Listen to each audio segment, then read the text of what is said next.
வணக்கம். சாவித்ரி சமையலுக்கு உங்களை வரவேற்கிறேன். இப்போ அருமையான சுவையில் சத்தான கொள்ளுப்பருப்பு வச்சு புட்டு தாங்க செய்ய போகிறோம். இது வித்தியாசமான சுவையில் நல்லா இருக்கும். இந்த முறையில் நம்ம புட்டு செய்து கொடுக்கும் போதுங்க சின்னவங்கலேருந்து பெரியவங்க வரைக்கும் விரும்பி சாப்பிடுவாங்க. இந்த கொள்ளுப்பருப்பினுடைய பயனை நம்ம பார்த்தோம்னாங்க, இதில் அதிகப்படியான கால்சியம் சத்து, இரும்பு சத்து, விட்டமின் சத்துக்கள் நிறையா நிறைஞ்சிருக்குங்க. நார் சத்து, புரதச்சத்து எல்லாமே அதிகப்படியாக இருக்குங்க. இது சளி, இருமல், காய்ச்சல், உடல் சோர்வு, அஜீரணம், நம்ம உடல் எடையை குறைக்க, கெட்ட கொழுப்பெல்லாம் கரைக்கிறதுக்கு இது ரொம்ப பயனுள்ளதாக இருக்குங்க. அடிக்கடி வாரத்தில் இருமுறை இந்த மாதிரி புட்டு செய்து சாப்பிடும்போது உடம்புக்கு தேவையான சத்துக்கள் கிடைக்குங்க. இந்த புட்டு எப்படி செய்யலாங்கிறத பார்க்கலாம் வாங்க. இப்போ வீடியோக்குள்ளே போகலாம்.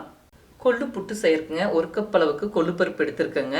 இது 200 கிராமுக்கு கொஞ்சம் கூடுதலாக இருக்குங்க. வெறும் கடாயில் நல்லா மணம் வர அளவுக்கு வறுத்துக்கலாங்க. மீடியம் ஃப்ளேம் வச்சுக்கணுங்க, கருக விட்டுறக்கூடாது.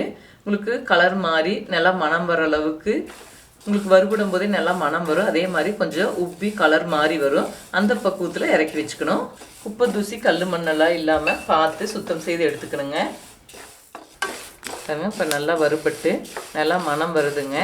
நல்லா வறுபடும் போது அந்த கொள்ளு லேசாக சடச்சடான்னு சத்தம் கேட்கும் பாருங்க. இந்த அளவுக்கு மீடியம் ஃப்ளேம் வச்சு நல்லா மணம் வர அளவுக்கு வறுத்துக்கணும். ஒரு தட்டுக்கு மாற்றி சூடு ஆற வச்சுக்கலாங்க. கொள்ளு கருக விட்டுறக்கூடாது. வறுத்த கொள்ளு சூடாறிடுச்சுங்க. ட்ரை மிக்சி ஜாரில் பொடிச்சு எடுத்துக்கலாங்க. பாருங்கள், இந்த அளவுக்கு கொஞ்சம் தருதருப்பாக இருக்கிற மாதிரி பொடிச்சு எடுத்துருக்குங்க. அப்போ தான் புட்டு செய்யறதுக்கு நல்லாயிருக்கும்.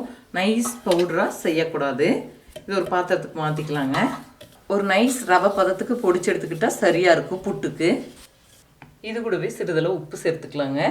தண்ணி கொதிக்க வச்சு எடுத்து வச்சுருக்கேங்க. ஓரளவுக்கு கை பொறுக்கிற சூட்டுக்கு தண்ணி கொதிக்க வச்சு எடுத்துக்கிட்டால் சரியாக இருக்கும். கொஞ்சம் கொஞ்சமாக தண்ணி விட்டு கொஞ்சம் புட்டு மாவு பதத்துக்கு பிசைஞ்சுக்கலாங்க. எடுத்தோன்னே நிறைய தண்ணி சேர்த்துக்கூடாதுங்க. கொஞ்சம் கொஞ்சமாக விட்டுக்கணுங்க. பாருங்க, இந்த அளவுக்கு நம்ம தண்ணி விட்டு நல்லா வேகிற அளவுக்கு மாவு தண்ணி விட்டு பிசைஞ்சுக்கணுங்க. பாருங்கள், இந்த மாதிரி எடுத்தால் நம்மளுக்கு பிடிச்சிருக்கணும். உதுத்து விட்டால் நல்லா உதுந்து வரணும். நல்லா ஈரப்பதம் இருக்கணும். ஈர காட்டன் துணியை நல்லா பிழிஞ்சு போட்டிருக்கோங்க இட்லி தட்டு மேலே. தேவையான அளவுக்கு ஈரத்தன்மையோடு நம்ம புட்டு மாவு பிசைஞ்சிக்கும் போது தாங்க உங்களுக்கு விற்காது. இல்லாட்டினா உங்களுக்கு விற்கும், சாஃப்டாக இருக்காது, வர வரன்னு இருக்கும். அதனால் சரியான பக்குவத்தில் தண்ணி சேர்த்துக்கணும். சீக்கிரமாக உங்களுக்கு வேலை முடிஞ்சிருங்க. இந்த மாதிரி இட்லி தட்டில் வேக வைக்கும்போது சுலபமாக இருக்கும். புட்டு மாவு நம்ம இட்லி தட்டில் வச்சு ஒரு 10 நிமிஷம் வேக வச்சு எடுத்துக்கலாங்க. வெந்த பிறகு நம்ம தேவையான அளவுக்கு தேங்காய் துருவல், நாட்டு சர்க்கரை, கொஞ்சம் மணத்துக்கு ஏலக்காய் கூட சேர்த்துக்கலாம். இப்போ தண்ணி நல்லா கொதிச்சு வர ஆரம்பிச்சிருச்சுங்க. இப்போ கொள்ளு புட்டு ஒரு 10 நிமிஷம் நல்லா வெந்து வரட்டும். மூடி போட்டுக்கலாம். இப்போ 10-12 நிமிஷமே வேக வச்சாச்சுங்க. புட்டு வெந்துருச்சு, எடுத்துக்கலாம். புட்டு நல்லா வெந்திருக்கான்னு பார்க்குறக்குங்க கொஞ்சம் புட்டு மாவு எடுத்து வெந்ததை இந்த மாதிரி உருட்டி பார்க்கணும். இந்த மாதிரி நல்லா உருண்டி வரணுங்க. நல்லா வெந்திருக்குன்னு அர்த்தம். இப்போ ஒரு அகலமான பாத்திரத்தில் நம்ம இந்த புட்டுவை சேர்த்துட்டுங்க. உங்களுக்கு எந்த அளவுக்கு தேங்காய் துருவல் தேவையோ அதுக்கு தகுந்த மாதிரி சேர்த்துக்கலாங்க. இது கூட இனிப்புக்கு நாட்டு சர்க்கரை சேர்த்துருக்கேன். இது கூட கொஞ்சமாக ஏலக்காய் தூள், சர்க்கரை சேர்த்து பொடிச்சு வச்சுருக்கேங்க. இதையும் சேர்த்துக்கலாம். இதெல்லாம் நல்லா ஒன்று சேர கலந்துக்கலாங்க. உங்களுக்கு இனிப்பு பத்தலைன்னா தேவையான அளவுக்கு நாட்டு சர்க்கரை எக்ஸ்ட்ரா கூட சேர்த்துக்கலாங்க. அதே மாதிரி கூடுதல் தேங்காய் துருவல் வேணுனாலும் சேர்த்துக்கலாங்க. இது கூட விருப்பப்பட்டால் ஒரு ஸ்பூன் நெய் விட்டு கூட சாப்பிட்டுக்கலாங்க.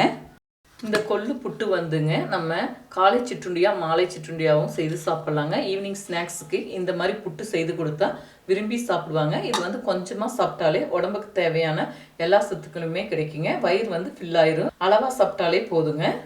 நான் இன்னைக்கு இது கொள்ளு இனிப்பு புட்டாக செய்திருக்கேங்க. நீங்கள் விருப்பப்பட்டால் இதை வெங்காய, பச்சை மிளகாலாம் நல்லா எண்ணெயில் கடுகு, உளுந்தம்பருப்பெல்லாம் தாளித்து விட்டுட்டு நீங்கள் இந்த புட்டு சேர்த்து நல்லா கலந்துட்டு தேவையான அளவுக்கு உப்பு சேர்த்துட்டு நீங்கள் தேங்காய் துருவல் சேர்த்து கார புட்டாவும் நீங்கள் இது கொள்ளு புட்டு செய்து சாப்பிட்டுக்கலாங்க. நல்லாயிருக்கும். இப்போ அருமையான சுவையில் சத்தான கொள்ளுப்பருப்பு வச்சு புட்டு செய்துட்டேங்க. இதே முறையில் செய்து பாருங்கள். இந்த வீடியோ பிடிச்சிருந்தா லைக் பண்ணுங்கள், ஷேர் பண்ணுங்கள், சப்ஸ்கிரைப் பண்ணுங்கள், கமெண்ட்ஸ் பண்ணுங்கள். அடுத்த வீடியோவில் சந்திக்கலாம்.